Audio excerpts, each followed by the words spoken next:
Hello again and welcome back to yet another TryHard Diablo 3 class guide. So we'll be covering the Demon Hunter. We'll be going over things such as spec, gear, stats, your follower, some playstyles, and a few mob affixes which might be giving you a few issues.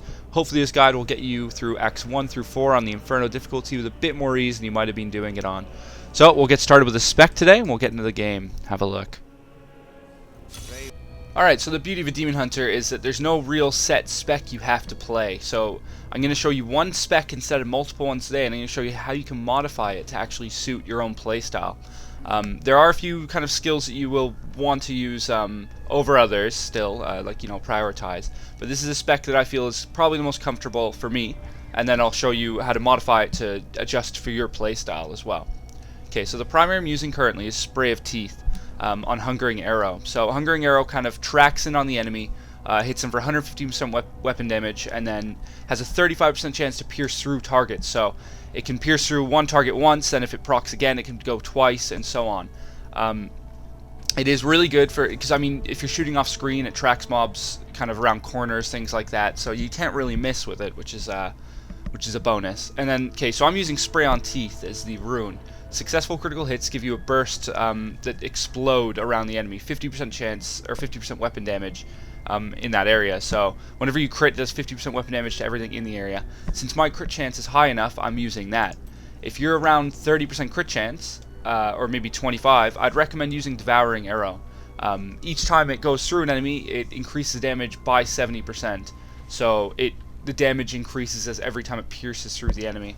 The only reason I'm using Spray on Teeth is because I have 45% crit chance, which equals, you know, this procs all of the time, doing a lot of AoE damage. So I'd say around 25-30% use Devouring Arrow. If not, I'd use Spray of Teeth, sorry, because that does a lot of AoE damage, and against elite packs it does actually do quite good damage. So that's it for Hungering Arrow. Next we'll go on to your secondary. I'm using Ball Lightning at the moment. Lots of people are still asking why use Ball Lightning over Nether Tentacles. Nether Tentacles was nerfed when 1.0.3 hit, and it doesn't do as many ticks as it goes past the enemy as it used to. So Ball Lightning is the obvious choice now. Nether Tentacles isn't even a question to use. I'd definitely stick with Ball Lightning. So it goes through the enemy, deals 155% weapon damage, but the thing is it procs twice as it goes by on some mobs, and bigger mobs it could possibly proc more than once. Or more than twice. I'm not too sure if that works or not. But yeah, this procs twice as it goes by the enemy, and it does a lot of damage. It has a really far range, and it doesn't cost much hatred. So that's why I'd recommend using that as your secondary. Okay, so we'll get into the action bar skills. Preparation, I mean, unless you have the Nats 4 set, which I'll go over later, I'd use preparation because your discipline is kind of really important for kiting most elite packs and staying alive and things like that. So what preparation does is it instantly restores all discipline on a 45-second cooldown, which is amazing. I mean, you use all your discipline, you get 40 more, you continue. Now, this is the rune I'm using. This is my favorite rune. It's a bit annoying at times, but when it procs, it's amazing. 30% chance that it resets the cooldown. So, I mean, as you can see, you use it, didn't proc, but it can proc 3 to 4 times in a row, which is can be amazing. It just keeps you alive for so long. It's really good. Okay, so that's preparation. I'd say start off with that, unless you have a Nats 4 set again. Defensive, so I'd go with Caltrops. This is your kind of trap that snares.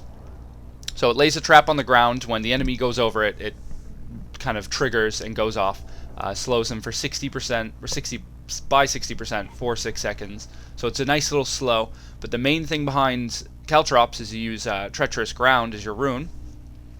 Now what Treacherous Ground does is it immobilizes whoever walks through it first for 2 seconds. If 2 mobs hit it at the same time, they'll both be snared for 2 seconds. So it stops them in place for a few seconds. Against elite packs with 3 to 4 mobs, this is just amazing.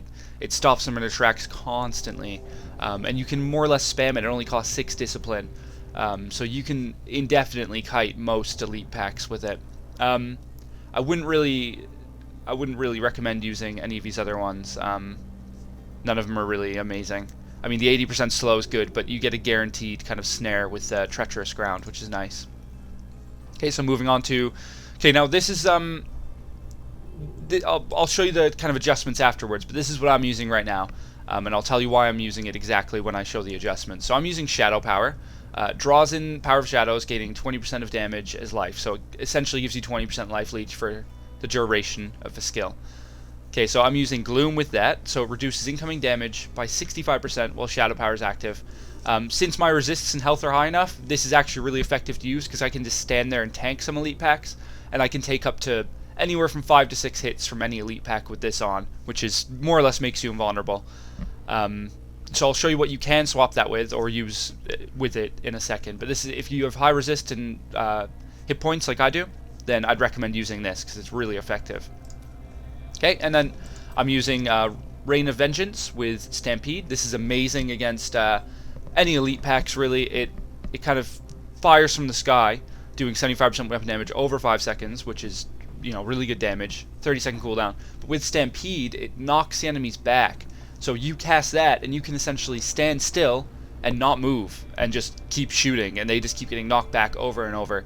Against invulnerable minions as well, this knocks back all the invulnerable minions, but it keeps the actual champion at the front of the pack, which is, I mean, just for that affix alone, it's really good. So it's a bit of, yeah, it just gives you a bit more leeway on staying alive and doing a bit more damage. Okay, and then the passive skills, I'm currently using Night Stalker, which is critical hits give you or have a chance to restore 1 discipline. So since my crit's so high, Ball Lightning crits so much that my discipline constantly goes up. I always have enough discipline to cast a trap at least, which is really nice. And I'm using Steady Aim as long as there's no enemies within 10 yards to get 20% damage. Just blatant DPS increase if you're kiting well. And then Archery, depending on what's equipped in your main hand, you get a bonus. Bows 15% damage. Crossbows, 50% critical hit damage, then hand crossbows, which are the one-handers, give you 10% critical hit chance. So they're all pretty juicy kind of increases. I'd say crossbows is the best once you get your critical hit chance high enough. It gives you 50% crit hit damage, which is equivalent to a bit more than the bow, 15% increased damage. And then hand crossbows are good as long as you have really good ones, but we'll go over that later. Okay, so that's the build I'm using. And now I'll show you how to modify it for your own playstyle, because this suits me because I have high crit chance for that. I'm really good at staying alive regardless, so I don't need smokescreen. And then Rain of Vengeance, I kind of feel that I can just kill mobs a lot quicker with it, a bit more efficiently. So, things you might want to swap. I went over Hungering Arrow again. If your critical hit chance is, you know, 20 to 25%, use Devouring Arrow instead of Spray of Teeth. If it's above, I'd say 35 to 40%, use Spray of Teeth because your DPS will be overall a bit higher. And then your Elemental Arrow can be swapped with a couple of things. You can choose to swap it with Cluster Arrow, with Cluster Bombs, which is really, really high kind of damage. You have to aim it really well, otherwise it's not effective. It kind of shoots it in the air and then rains down on them, does crazy damage to elite packs. And then there's Loaded for Bear, which is kind of the same mechanic. You aim it, it hits the ground, explodes, shoots some shells everywhere, does really high damage again. Now you can use these with Elemental Arrow in your build. You can swap out Rain of Vengeance for the actual Cluster Arrow, and then you can keep Elemental Arrow in your secondary, so you have both of them. So Elemental Arrow can be used for clearing trash, and then Cluster Arrow or Cluster Bombs can be used for actually killing elite packs. That's one of the ways of doing it. I personally like to stick to the Elemental Arrow. I don't like Cluster Arrow. I don't like the mechanic. I like to kite off screen, so this isn't my playstyle at all. That's why I don't use it. But if you like really high burst damage and like staying kind of closer to the mobs, go for it. I mean, it's a good skill. You just need to learn how to use it really correctly, I suppose. Okay, so like I said, if you have the Natalia's Foreset gives you Discipline regen. Then take out Preparation from your build, and you can swap it with anything you want. You can swap it with Vault for more survivability. You can swap it for Spike Traps, which are crazy damage. You can swap it for a Cluster Arrow. There's multiple things you can swap with. That's only if you have a Natalia's Foreset. If you don't have a Natalia's Foreset, keep Preparation, because it will save your ass more than you can imagine. Now, the only thing I would recommend swapping backup plan for is Focus Mind, which is a guaranteed 45 discipline over 15 seconds. So it's not a chance to give you 40 back, or however much you have. It's a guaranteed 45 over 15 seconds. So it's a bit more safeguarded, so you know what you're getting when you use it. But I use backup plan because I don't mind the risk of it proccing, really. Okay, so next, I would not recommend replacing Caltrops in any of your builds, unless your DPS is like 300k and you kill the mob before you have to kite it. but I mean, I'm going to assume most people watching the guide don't have that much damage, so I wouldn't recommend swapping Caltrops. I'd keep Caltrops, keep Torturous Ground. It's, you know, it's really, really important. Okay, so now if your resistances and hit points are at 0 and 0, well, I mean, like, you know, like 15k vitality or whatever, Shadow Power will not be effective, because you need to have kind of something to base your defensive to make that reduced 65% damage work off of. So if you don't have resistance or anything, just use Smoke Screen with Lingering Fog. This just makes it so you're immune to all damage. You can get out of snares with it. You can get out of Frozen, if you survive the Frozen hit, that is. You can get out of Jailers. If you get walled in, you can use it and run around the mobs through the wall. It's really good for utility. Like I said, the only reason I don't use it is because my stats are high enough to use Shadow Power, and then I'm good at kind of avoiding these things anyways and planning them out. So yeah, so you can swap out Shadow Power for Lingering Fog, which is 1.5 seconds increased, well, not increased duration, total duration, which is really nice. You can spam it 2 or 3 times in a row, and it's really good for kiting as well. Okay, now Rain of Vengeance, you can actually swap for anything you want. You can literally swap it for, okay, what I'd recommend if you're kind of learning and your resistances and hit points are still high, swap out that for Lingering Fog, and then you can have Smoke Screen and Shadow Power in your build. So what this means is, obviously, if you're going to take a few hits and you want to stand in tank, you can use Shadow Power. If you're stuck in a jail with Desecration under you, you can Lingering Fog or Smoke Screen out of that, which is, yeah, so you can kind of use both hand in hand. And you can also swap the Rain of Vengeance for anything else you want again. Depends on your playstyle, but I'd recommend if you're kind of just gearing up and your resistances are kind of high, then swap it for Smoke Screen. You have really good kind of, you can do a lot with that build, really. Okay, and the only thing you can swap out with the passive skills, not the only thing you can swap out, but the one thing I'd recommend swapping out if you're going to, if you wanted a bit more DPS, I'd go for, instead of Night Stalker, aim for Sharpshooter. But I really don't like Sharpshooter because once you hit the enemy, it resets after a second. So the most critical hit chance I saw myself getting was 6%, which is good DPS, but it wasn't really a noticeable difference. It was rare that I wasn't attacking a mob for more than 5 to 6 seconds. So I don't know. I preferred Night Stalker just for the survivability. But you can swap it for Sharpshooter, or you can swap it for Cull of the Weak, which is 15% slow, 15% damage when you hit slowed enemies, which is really nice. I mean, it's a pure DPS upgrade when they're on traps, which is nice. So that's it for the build, guys. Like I said, it's completely adjustable. In the comment section below, I will actually link a few of the set builds you can use, just in case you got a bit confused during all my babbling. But I will put about 3 builds you can use, like kind of cookie cutter builds to copy. But I mean, like I said, get this build and adjust it how you want. Use it for your playstyle. It's that's what I like about the Demon Hunter. It's completely adjustable to how you play your Demon Hunter, because you have so much control on what you're doing. There's so many different playstyles you can come out of that with. Alright, so we're going to go on to gearing next. Alright, so just like your Spec, there's a couple ways you can actually gear out your Demon Hunter to suit your playstyle. The one I've gone with, I've used my Monk's gear. I've swapped it straight over my Demon Hunter, and it worked beautifully. I mean, it worked completely fine. Don't have problems with any real elite packs or anything with it. It's all good. My DPS is a bit lower than it could be, but I mean, it doesn't really matter. The elite packs still go down pretty quick. It's not as efficient as it could be, but it works. So what we'll do is I'll go over the gear I'm using, and then I'll kind of go over the gear you want to aim for, and kind of, you know, what you want to buy off the auction house, really, and which stats you want to go for. So my gear at the moment, I'm using a crossbow with close to 1200 DPS, 50% crit damage. That's what you want to aim for, is normally a two-handed crossbow, but I'll go over that in a second. And then my quiver isn't really great in any way. It's 45 dexterity, 15% increased attack speed, 10% discipline, and 8% critical hit chance. So it's a decent one, but it's nothing to brag about. And then on my boots, so what you want to do is you want to go for high dexterity on all of your gear. So 200 dexterity is a good amount. I would recommend getting run speed. I know I haven't gone for it, but it hasn't really affected me that much. Run speed is really effective on a Demon Hunter. And then I have Vitality and All Resist. Ignore the Poison Resist. It was my Monk's boots, so ignore all the Poison Resist on my gear. And then legs, 160 Dex, 200 Vitality, no real resist, so they're not that great for a Demon Hunter. 146, and then All Resist, etc. And then the rest of the gear kind of follows on. I've just aimed for high Dexterity, and then yeah, just high dex, and then there's all resist and vitality, but I'll go over all that in a sec. And then all high dex, well, highest dex, critical hit damage, etc.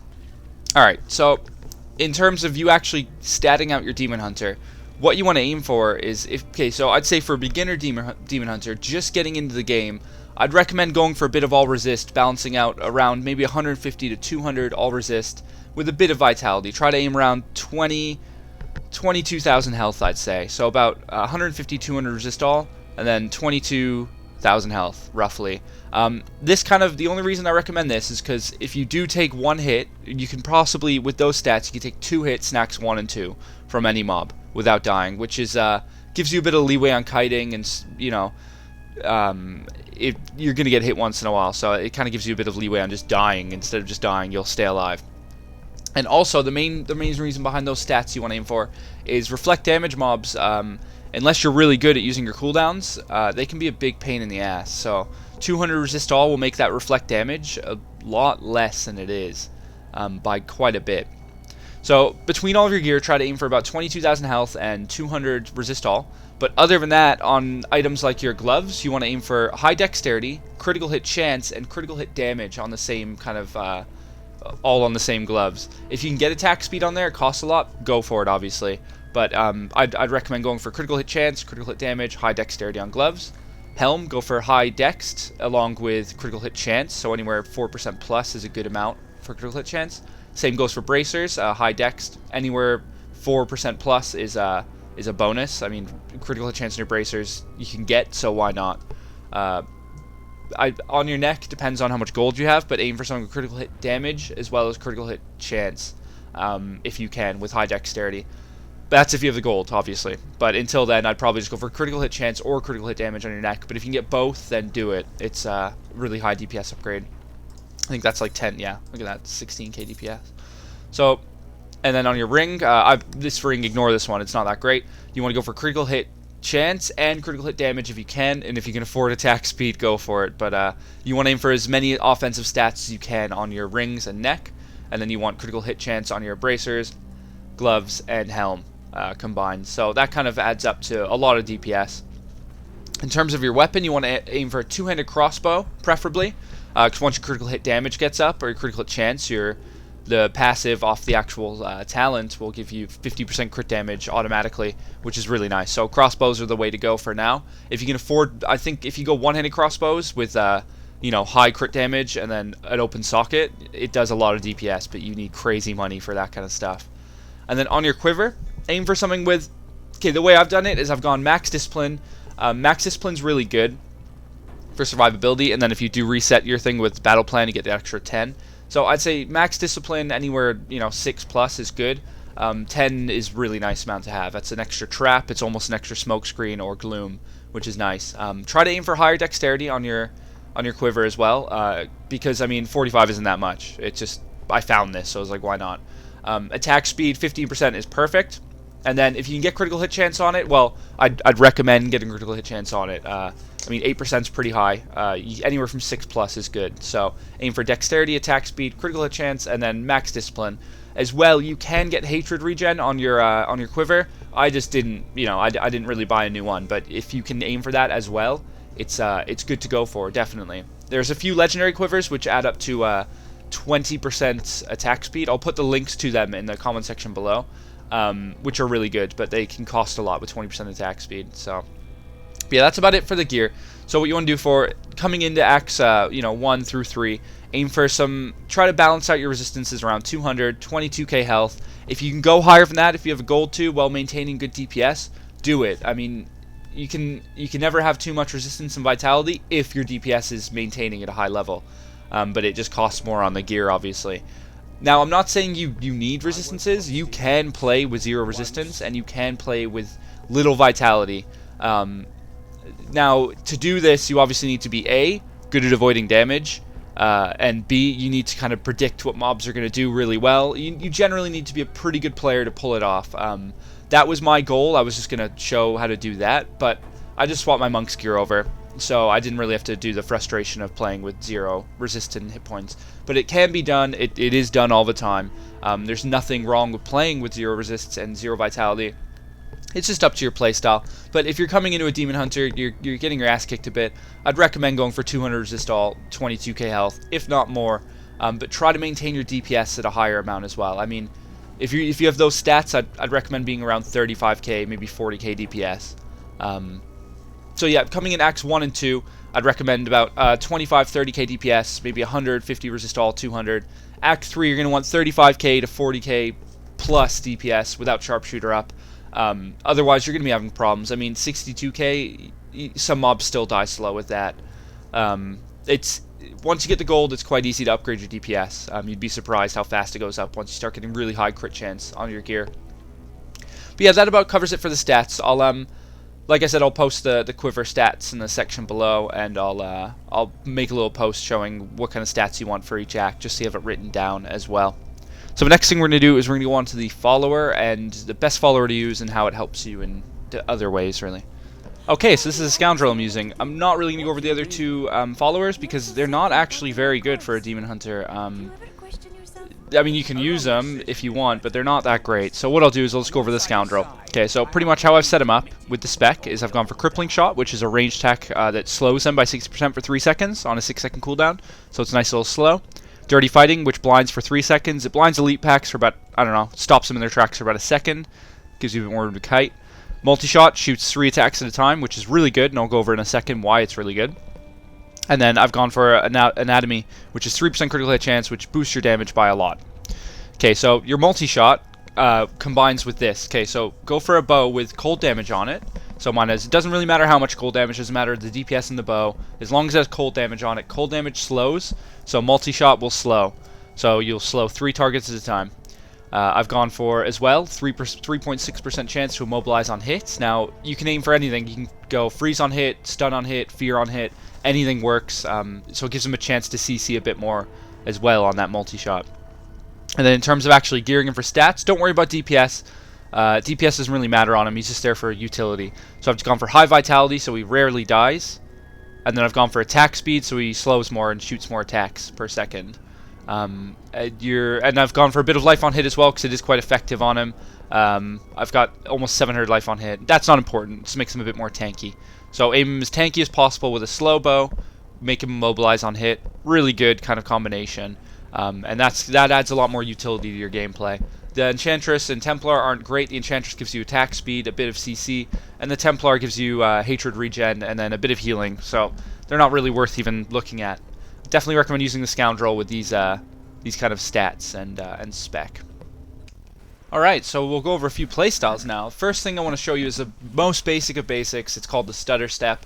Probably already doing it by now. The game's been out for a while, but if you haven't, pretty much what it is you kind of aim at the mobs, hold shift and click towards their general direction, or click on them, however you play. And then you shoot, and then you take a step back, and then you turn around and shoot again, and you follow that through over and over and over. And it kind of, what this does is in between your reload time, if you want to call it, you're getting a shot in and you're moving. So you're slowly getting more distance from the mob without really losing any DPS. It's an extremely effective and easy to do kind of technique. Alright, so the next one I want to go over is, again, it's another basic one, but it's really effective. I call it off-screening. I don't know what you want to call it, but more or less the idea of it is to keep so many traps in between you and the enemy that they're kited off your screen. You cannot see them. Half the time you won't even notice them die. Now, the kind of benefits of this is if you're against ranged mobs who are going to hit you, you avoid their damage by not even giving them a chance to attack you. So, as you can see, I'm just kind of spending less time shooting and stutter stepping. I'm just spending more time running and laying traps. So once you have a good enough distance, then you can start stutter stepping and kind of getting all your damage off. But as you can see in this clip here, I'll actually kill the enemy and I won't even see where he is. There you go, he's dead there. I'm still shooting. I think he's still alive, but that's how kind of effective it is. You get so much distance between you and them that you don't even know where they are, which is good because then you can't die. It might take a bit longer, but you're kind of safeguarding yourself. This is another good example. Soul Rippers, if you have low resistance and hit points, you can't take hits from these guys, so they move fast. You want to stay far away. Keep them off your screen. So what you do is you just lay lots and lots of traps, tons of traps, stop them in their tracks, and just keep moving, and it just gets them way off your screen. It's really effective against most fast mobs and ranged mobs, so you don't want to take hits from. But overall, once you figure out how to do it and you're comfortable doing it, it's a huge advantage against these types of mobs. Alright, so once you know how to kite effectively and kind of kite off screen and things like that, you want to kind of know how to use your caltrops at the same time. I've been hearing from a lot of people kind of asking how you use them effectively, like watching my live stream and things like that. So what you want to do is, obviously your caltrops are related with your discipline, so it's all about discipline management and when to use gloom and when not to use gloom or smokescreen. So you want to use smokescreen and gloom as little as possible if you don't need to. So don't use it accidentally, because then you'll lose traps. So what you want to do is every kind of stutter step you do, depending on your attack speed, lay a new trap. Don't use preparation right away. Save your preparation for as long as you can until you have to use it for survival. So kind of stutter step trap, and then if a mob gets right on top of you, then use preparation and smokescreen or whatever you need to do. But it's just more of a case of just stutter stepping and trapping over and over, and just using your kind of discipline efficiently. Alright, let's go over a few mob affixes. First one I want to go over is damage reflect. So, I mean, if you're using gloom with shadow power, it's pretty straightforward. You let yourself go, about 30% health potion, let yourself go 30% health again, then pop gloom, and DPS your way up to 100% health. Pretty simple. If you're using smokescreen, what you want to do is you want to do the same, get yourself 30%, and then you want to obviously use your health potion, and then you want to go to 30% again, or you don't have to go that low, you don't have to go low at all. And what you want to do is you want to shoot 2 ball lightnings, then you use smokescreen, shoot 2 hungering arrows, all 4 attacks will hit in that duration. Do that over and over until the mob's dead, pick up health globes if they drop, health potion, etc. Alright, so the next mob type that might give you a few issues will be the teleporting mob type. Can be quite a pain in the ass sometimes. All it really is, again, is managing your discipline and not panicking. So what you want to do is you want to keep them obviously far away as possible. If you can off-screen them, perfect. If they're in your face, what you want to do is you want to stay above the 14 discipline mark, which is just enough to use shadow power or just enough to use smokescreen. So that means when they teleport to you, you can pop one of those, or if they teleport to you, you can pop a trap the second they get to you while moving, and then that'll stop them in place and you'll kite them off a bit. But if the mob attacks fast, then you're not going to have a chance to do that, so you're going to want to use smokescreen or shadow power. So as you can see here, I'm just kind of trying to keep my distance, and whenever they teleport over to me, I'm making sure I have enough discipline to pop my cooldowns. If you can do that, and if you can manage your discipline, it just takes a bit of practice. These mobs become extremely easy.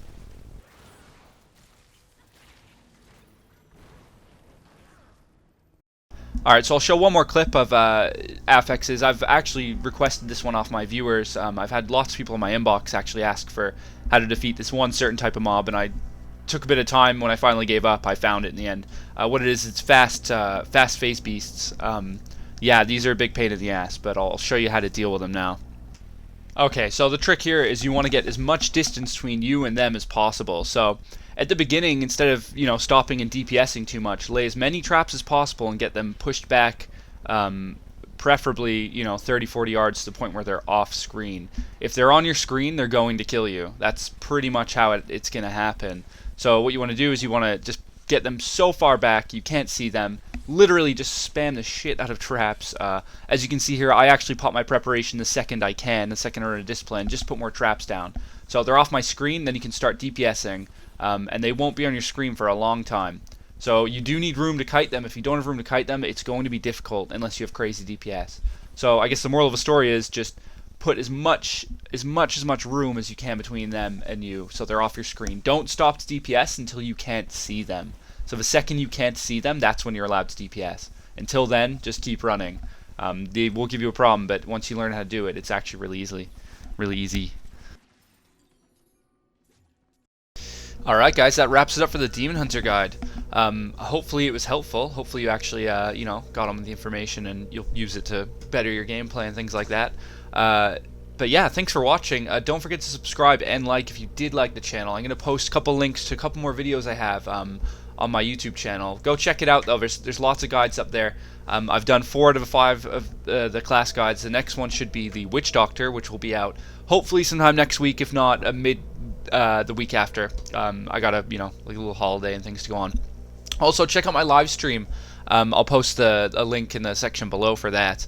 If you do have any questions regarding Demon Hunters or any other class, feel free to drop a message into my YouTube inbox, or just go on my live stream and ask. I respond to all my viewers, so I'll respond to literally every single question that's asked on there. So yeah, but thanks for watching, guys. Hopefully this is helpful. This is me signing out. I'll see you later.